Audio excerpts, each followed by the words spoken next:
sini saya berkesempatan untuk sharing mengenai manajemen risiko legalitas aset perusahaan. Kenapa kita perlu untuk mempelajari mengenai risiko legalitas aset perusahaan? Karena memang telah terdapat fenomena di mana meningkatnya sengketa lahan di perkebunan tebu kita. Aset yang tidak dikelola dengan baik tentunya dapat menimbulkan berbagai risiko dari aspek keuangan, operasional, hukum, reputasi, dan lain-lainnya. Tujuan penerapan manajemen risiko dalam pengelolaan aset yaitu kira-kira ada 6. Pertama, melindungi nilai aset, meminimalkan potensi kehilangan, kerusakan, dan penurunannya. Kemudian menjamin kepatuhan terhadap organisasi, yaitu memastikan seluruh aset dikelola sesuai peraturan, standar, dan prinsip good corporate governance. Kemudian menjamin kepatuhan terhadap regulasi, yaitu mengoptimalkan pemanfaatan aset serta mengurangi biaya akibat risiko yang dapat dihindari. Kemudian mendukung keberlangsungan operasional, sehingga untuk menjamin ketersediaan aset untuk mendukung kelancaran proses bisnis. Kemudian meningkatkan kualitas pengambilan keputusan, sehingga menyediakan berbagai informasi risiko yang diperlukan untuk kelanjutan proses bisnis, dan menciptakan nilai tambah untuk aset-aset yang kita miliki. Kemudian risiko dalam pengelolaan aset itu apa saja? Ada aspek risiko hukum.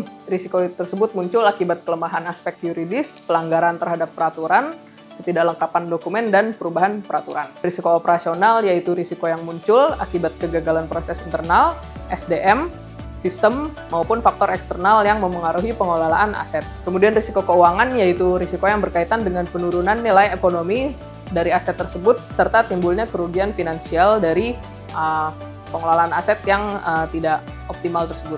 Risiko kepatuhan yaitu risiko yang muncul akibat ketidakpatuhan terhadap ketentuan hukum, regulasi, dan kebijakan perusahaan maupun standar tata kelola yang lainnya. Kemudian yang kelima yaitu risiko reputasi, di mana bisa membuat menurunnya tingkat kepercayaan pemegang saham, investor, maupun pihak-pihak lain yang berkaitan dengan perusahaan. Risiko strategis yaitu timbul akibat pengambilan keputusan strategis yang kurang tepat dikarenakan pengelolaan aset, manajemen risiko dalam pengelolaan aset tidak maksimal. Kemudian risiko lingkungan sosial yaitu risiko yang timbul akibat dampak pengelolaan aset tersebut terhadap lingkungan hidup masyarakat yang ada di sekitar aset kita. Dan risiko keamanan dan kehilangan yaitu berkaitan dengan terganggunya keamanan fisik aset perusahaan, sehingga akibatnya yaitu kita kehilangan atau rusak kebunnya. Di situ ada langkah-langkah mitigasinya, yaitu antara lain verifikasi dan pembaruan data pertanahan, pemetaan partisipatif yang melibatkan masyarakat, sosialisasi rencana penggunaan lahan kepada pemangku kepentingan, penguatan hubungan dengan lingkungan masyarakat sekitar, dan penyediaan mekanisme pengaduan dan penyelesaian sengketa yang transparan. Ini monitoring dan evaluasi secara berkala begitu ya terhadap pengelolaan aset,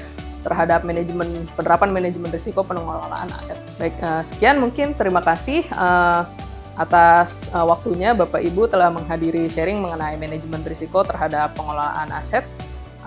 Jika ada pertanyaan, silahkan.